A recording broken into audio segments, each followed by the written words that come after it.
at the La Femme Film Festival, and I'm joined by the producers and executive producers of the film You Belong to Me. Talk to me about the premise of this film. It's quite poignant.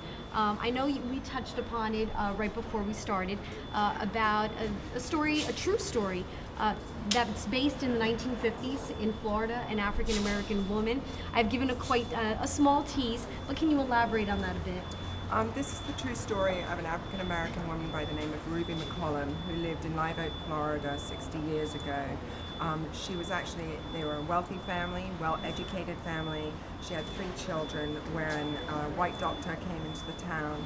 He was running for state senate, and he noticed this affluent African-American family, and he decided that he was going to utilize them to help fund his own race. He started raping Ruby McCollum.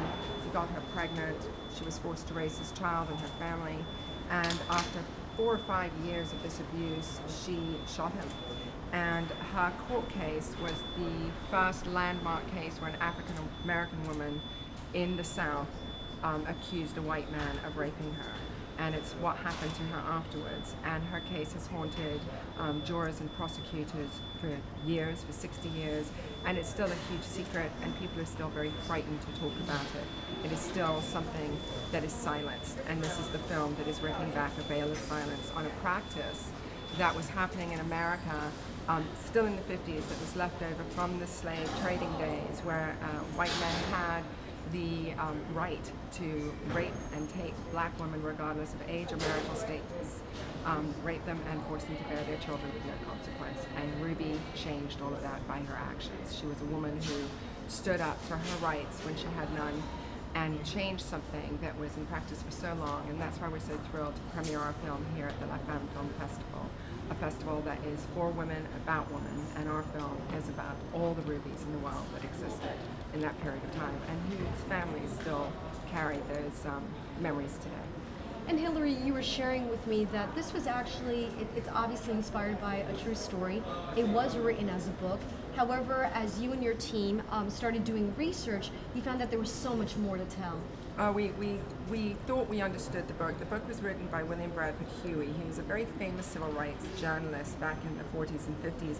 His book was the base for Mississippi Burning, for example.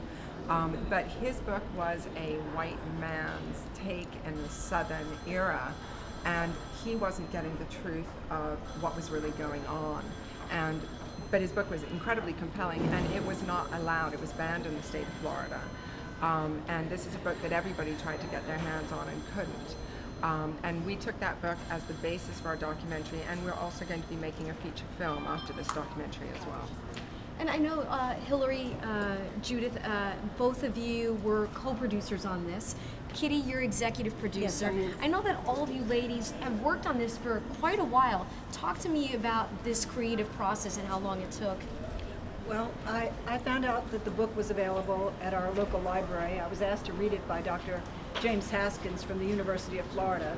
I read it in one sitting, and I was so intrigued I just immediately optioned the book with Kitty's help. And we have been working for the last 14, 15 years to try to get not only the feature film made, but the documentary made. Hilary and I were friends. We all teamed up together, and 2 years ago we began working on You Belong to Me. And we are so thrilled to be premiering this feature documentary here at La Femme Film Festival. We're thrilled. Well, ladies, congratulations. Thank you. I know that, as you mentioned, it will be airing here at the La Femme Film Festival. Can you tell us when it will be airing? And for those individuals that are unable to come, where else might they be able to take a glimpse of this? We're premiering tomorrow here at the LA Regal Live, LA Regal Theater, tomorrow, October 17th at 4 o'clock. And we are going to be distributed by Vision Films, and we have our national release date of February 1st for Black History Month, and it will be available on VOD nationwide. Well, congratulations on Thank this you so much, collaborative Mary. effort, Thank and you. thank you for joining us here at the La Femme Film Festival. Thank you. Thank And be you. sure to Thank you. tune in. Thank you.